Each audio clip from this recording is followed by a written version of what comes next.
1, 2, 3.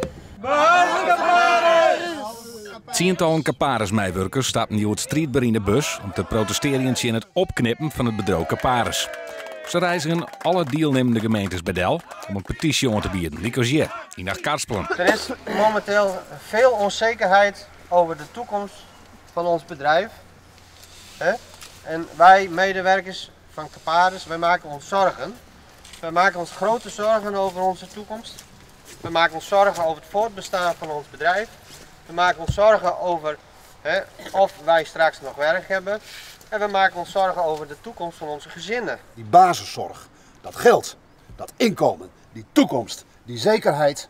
Er zit geen licht tussen jullie en ons. Wij willen datzelfde. Reken op ons. De gemeenten die bij Caparis wij willen, gaan in de eigen van de werknemers nog geen goed alternatief plan maken. Ik heb tot nota nog geen concrete plan van de gemeenten die zeggen dat ze het zelf doen willen.